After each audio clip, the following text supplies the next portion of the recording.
ఈ సందర్భంగా మనందరం ఒకటే గుర్తుపెట్టుకోవాలి. ఈరోజు రాష్ట్రంలో తెలుగు జాతి ఎన్టీ రామారావు గారిని ఎప్పుడూ మర్చిపోలేరు. అదే సమయంలో ఈ దేశానికి ఒక దిశ చూపించిన వ్యక్తి పివి నరసింహారావు గారు అని చెప్పి కూడా నేను మీకు తెలియజేస్తున్నా. ఆర్థిక సంస్కరణలు 1991లో పివి నరసింహారావు గారు మొట్టమొదటిసారిగా అమలు చేశారు. అప్పటి నుంచి ఈ దేశంలో సంపద సృష్టించడం సులభమైంది. అలాంటి ఇద్దరు నాయకులు ఈ గడ్డ మీద పుట్టడం తెలుగు వారి అదృష్టం అని చెప్పి మరొకసారి తెలియజేస్తున్నా. ఎంతో మంది నాయకులు పోరాడారు, ఎన్నో త్యాగాలు చేశారు. కానీ ఇటీవల కాలంలో ఈ ఇద్దరు నాయకుల యొక్క సమాజం హితం కోసం చేసిన పనులు మనం ఎప్పుడు మర్చిపోలేమని చెప్పి తెలియజేసుకుంటున్నారు. ఇంకో పక్క రాజకీయం అంటే సొంత వ్యాపారాలు చేసుకోవడం కాదు, భావోద్వేగాలు రెచ్చగొట్టడం కాదు, ప్రజల జీవితాల్లో వెలుగు చూపించగలిగింది నిజమైన రాజకీయం అని చెప్పి కూడా నేను మీకు తెలియజేస్తున్నా. మీరు ఒక్కసారి ఆలోచిస్తే తెలుగుదేశం ముందు, తెలుగుదేశం తర్వాత తెలుగు వారి చరిత్ర రాయాలంటే చాలా సులభంగా రాసే అవకాశం ఉంటుంది. ఇప్పుడు హైదరాబాద్ని మీరు చూస్తున్నారు. 95 ముందు ఒక్కసారి మీరు ఆలోచించుకోండి. జూబ్లీ హిల్స్ ఇదే డెడ్ ఎండ్. ఇప్పుడు చాలా మంది మిత్రులు పత్రికా విలేకరులు వచ్చారు. వీళ్ళందరూ కూడా ఎంతో ఉత్సాహంగా నాకు స్వాగతం పలికారు. ఆ రోజుటి నుంచి ఈ రోజుటి నుంచి ప్రత్యక్ష సాక్షులు రాయడానికి పత్రికా విలేకరులందరూ. ఆ రోజు నేను ఒకటే ఆలోచించాను, తెలుగు వాడికి సత్తా ఉంది, అభివృద్ధి చేసి చూపిస్తామని మొట్టమొదటిసారిగా హైటెక్ సిటీతో ప్రారంభించి, నిన్న కూడా ఫ్లైట్ లో వస్తా ఉంటే చూశాను హైటెక్ సిటీని. ఎంత ఆనందం కలిగిందంటే ఒక్క హైటెక్ సిటీతో ప్రారంభించిన అభివృద్ధి ఈరోజు తెలంగాణ, హైదరాబాద్ భారతదేశంలో నెంబర్ 1 అయిందంటే అది తెలుగుదేశం పార్టీ ఆ రోజు చేసిన కృషి, చూపించిన చొరవ. ఏ రాజకీయ నాయకుడికైనా, ఏ పార్టీకైనా దీనికంటే కూడా ఏ తృప్తి ఉండదని చెప్పి నేను మీకు తెలియజేస్తున్నా. ఆ రోజు చాలా మంది అన్నారు ఔటర్ రింగ్ రోడ్డు 8 లేనేస్తానన్నాను. ఇప్పుడు మీరందరూ కూడా మర్చిపోవచ్చు, కొంతమంది గుర్తుండకపోవచ్చు. కానీ నా మనస్సాక్షిగా ఆలోచించినప్పుడు నేను చేసిన పని నా మనసుకు ఆహ్లాదం ఇస్తుంది, ఆనందాన్ని ఇస్తుంది, తృప్తిని ఇస్తుందని చెప్పి కూడా నేను మీకు తెలియజేస్తున్నా.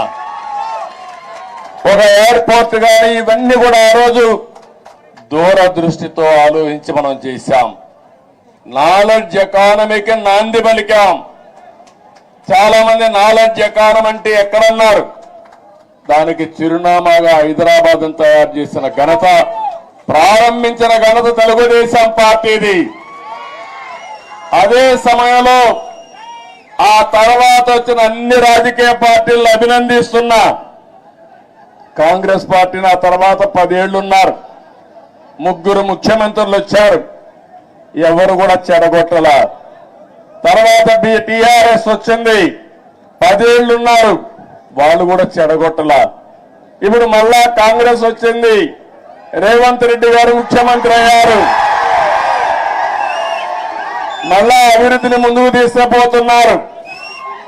అందుకే నేను నిన్న కూడా నేను ముఖ్యమంత్రి అవుతానే నేనే లెటర్ రాశాను రేవంత్ రెడ్డి గారికి, గౌరవ ముఖ్యమంత్రి గారికి. 2 రాష్ట్రాల మధ్య కొన్ని సమస్యలు ఉన్నాయి, ఈ సమస్యల్ని పరిష్కారం చేద్దాం, నేను వచ్చి మిమ్మల్ని కలుస్తానని నేనే చొరవ తీసుకున్నాను. దానికి తెలంగాణ ముఖ్యమంత్రి సానుకూలంగా స్పందించారు. అందుకు ఈ సభ ద్వారా కూడా మనస్ఫూర్తిగా ధన్యవాదాలు తెలియజేస్తున్నాను. తెలుగు జాతి ఒకటి, అన్నదమ్ములు విడిపోతాం, విడిపోతే చిన్న చిన్న సమస్యలు వస్తాయి, భావోద్వేగాలు ఉంటాయి. కానీ అది శాశ్వతంగా ఉండకూడదు. ఎప్పుడైనా అన్నదమ్ములు విడిపోయినా బయట వాళ్ళు మన మీదకి వస్తే మన ఇద్దరం ఒకటేనని చెప్పి నిరూపిస్తామనా కాదా అని మిమ్మల్ని అడుగుతున్నా. ఆ ఐకమత్యం ఇక్కడ ఉండాల్సిన అవసరం ఉంది. మన జాతి ఒకటే, తెలుగు జాతి. మనం మాట్లాడే భాష ఒకటే, తెలుగు భాష. భాషను కాపాడుకోవాలి, జాతి ప్రయోజనాలు పరిరక్షించుకోవాలి. రెండు రాష్ట్రాలు కూడా బాగుపడాలి, ముందుకెళ్ళాలి. అదే తెలుగుదేశం పార్టీ ధ్యేయం కూడా అవునా కాదా మీరే ఆలోచించుకోవాల్సిన అవసరం ఉంది. ఇంకొక పక్కన మీరు ఒకసారి చూస్తే రెండు రాష్ట్రాలు విడిపోయిన తర్వాత, అన్నాదమ్ములు విడిపోయిన తర్వాత ఎవరి కుంపటి వాళ్ళదే. కష్టపడితే సుఖపడతారు, ఎక్కువ సంపాదించుకుంటే ఆనందంగా ఉంటారు. అయితే అదే సమయంలో ఏదైనా కలిసి పనిచేస్తే ఒక న్యూ ఎనర్జీ కూడా వస్తుంది. ఇద్దరు ఐకమత్యంగా ఉంటే ఐకమత్యం చాలా బలాన్ని ఇస్తుంది. ఒకప్పుడు 42 మంది ఎంపీలు ఉండేవాళ్ళు ఆంధ్ర రాష్ట్రంలో. దగ్గర ఒక 18 మందో 16 మందో రాజ్యసభ మెంబర్లు ఉండేవారు. ఇప్పుడు రెండు రాష్ట్రాలు విడిపోయిన తర్వాత తగ్గిపోయినాయి. కానీ ఏ సమస్య వచ్చినా నేను ఒకటే చెప్తున్నాను, నాకు ఆంధ్రప్రదేశ్ అనే తెలంగాణని కాకుండా రెండు రాష్ట్రాల ప్రయోజనాలు, తెలుగు జాతి ప్రయోజనాలు కాపాడడానికి ముందరుంటాను. కొంతమంది ఆలోచిస్తున్నారు గొడవలు పెట్టుకుంటే సమస్యల పరిష్కారం అవుతాయని. గొడవలు పెట్టుకుంటే నీళ్లు రావు, సమస్యల పరిష్కారం కావు, అభివృద్ధి జరగదు. దానివల్ల లాభం కంటే ఎక్కువ నష్టం వస్తుంది. ఆ విధంగా కాకుండా ఎక్కడికక్కడ సానుకూలంగా చర్చల ద్వారా ఏదైనా సమస్యలుంటే పరిష్కారం చేసుకుని ముందుకు పోవడంలో రెండు రాష్ట్రాలు కూడా ముందుకు పోవాల్సిన అవసరం ఉంది. ఇంకొక విషయం కూడా మనం గుర్తుపెట్టుకోవాలి, రెండు రాష్ట్రాల్లో మనోభావాలు ఉన్నాయి. ఒకప్పుడు సమైక్య ఆంధ్రప్రదేశ్ లో కూడా తెలంగాణలో ఒక మనోభావాలు ఉండేటివి, రాయలసీమలో ఇంకొక విధంగా ఆలోచించేవాళ్ళు, ఉత్తరాంధ్ర ప్రజానీకం ఒక విధంగా ఆలోచించేవాళ్ళు. దానికి కారణం ఎక్కడికక్కడ సమస్యలు, అక్కడుండే ప్రత్యేకమైన పరిస్థితులు ఉంటాయి. కానీ ఈ రోజు కూడా సమస్యలు ఉంటాయి, మనోభావాలు ఉంటాయి.